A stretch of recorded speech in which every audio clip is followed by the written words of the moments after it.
For years, everyone believed Valentina's uncle was the killer. The newspapers destroyed him. Witnesses placed him near the school the day she vanished. And honestly, Clyde, I think they were right. No, Hayes. I think they wanted the easiest answer. And because of that, the real killer stayed free for years. The investigators searched the school for days. Classrooms, bathrooms, storage rooms. They questioned teachers, janitors, even students. And still, Valentina was gone. Because they were searching for a kidnapping, Hayes, not a cover-up. And that's where the investigation started falling apart. Clyde, there was another witness statement. A janitor told investigators he saw Valentina arguing with someone near the back entrance, but the name was never released to the public.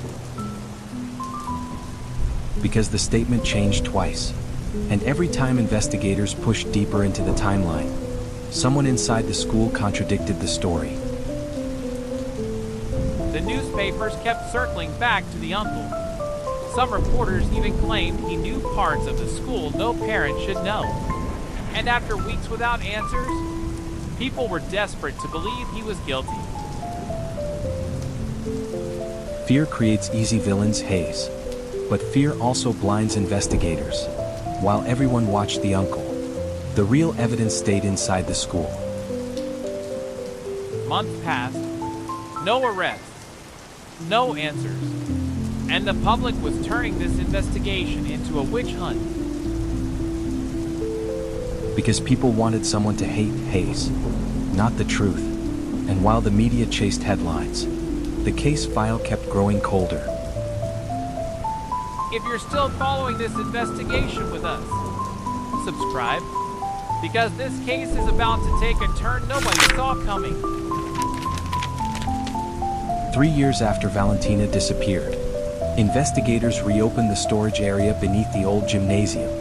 And that's when they found something the original investigation completely ignored. The bracelet. Hidden inside a maintenance container. No fingerprints. No official report mentioning it.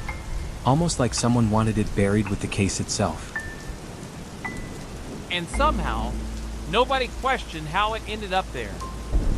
Clyde, if the bracelet was hidden inside the school, then someone had access to that place after the investigation started. Which means this wasn't panic. It was deliberate. And that changes everything. Because now we're no longer looking at a random abduction. We're looking at someone who understood the investigation from the inside. You think someone inside the school helped cover it up? I think someone knew exactly where investigators would never look. The deeper investigators looked into the school staff, the stranger the timeline became.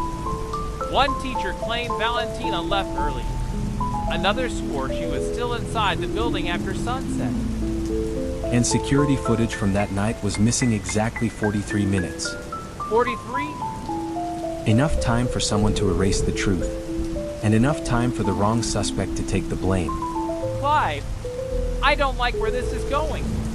We have missing footage, conflicting witness statements, evidence hidden inside the school. And somehow we're supposed to believe the uncle did all of this alone? That's the problem, Hayes. The evidence is finally starting to tell its own story. And that story doesn't lead to the uncle. It leads to someone investigators never seriously questioned. Who? Not yet. But we're getting very close. When investigators reviewed the case years later, they noticed something everyone else had missed. The person who reported seeing Valentina last changed their statement 3 separate times. 3 times? 3 different versions. 3 different timelines. And every version moved suspicion further away from the real killer. Clyde, are you saying this wasn't confusion? No, Hayes. I think it was protection. If someone was protecting the killer, then they knew exactly what happened to Valentina. They weren't guessing. They were hiding something. That's what investigators finally realized. The false statements, the missing footage, the bracelet hidden inside the school. None of it pointed to an outsider. It pointed to someone already inside. Someone who had access. Someone who understood the routines. And someone who thought this case would never be reopened.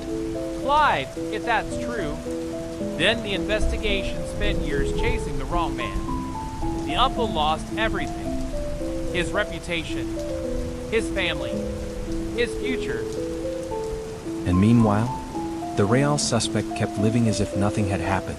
No arrests, no charges, no suspicion. Until the case was reopened. Until science entered the investigation. Because unlike rumors, DNA doesn't care what the newspapers believe. When the DNA results finally came back, investigators weren't looking at the uncle anymore. They weren't looking at strangers. They were looking at someone who had been connected to the school from the very beginning.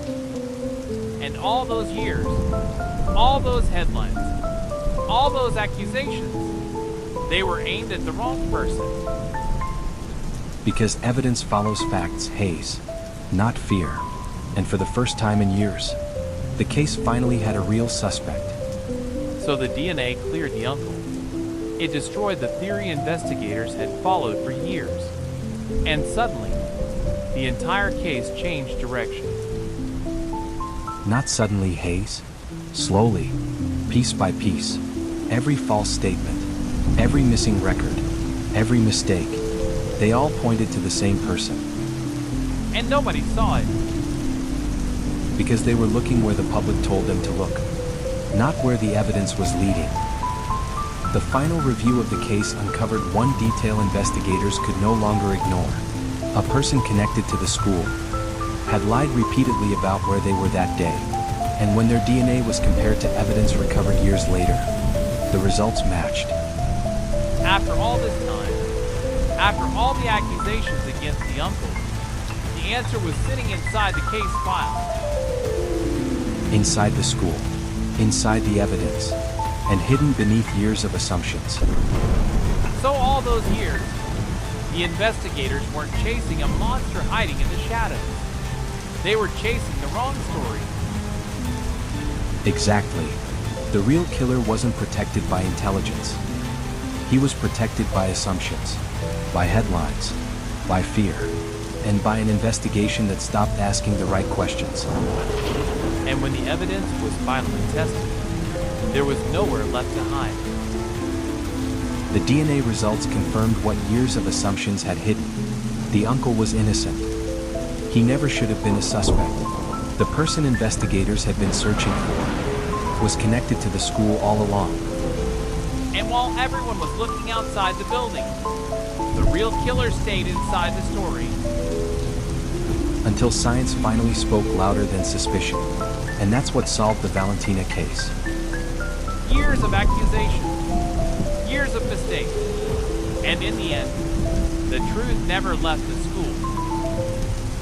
No, Hayes, it never did. And that's why every case file matters. Because sometimes the difference between a suspect and a killer is the evidence nobody wanted to see. So what do we do now? We open the next file. If you want to follow more forgotten investigations from South America, subscribe and join us on the next SATC file.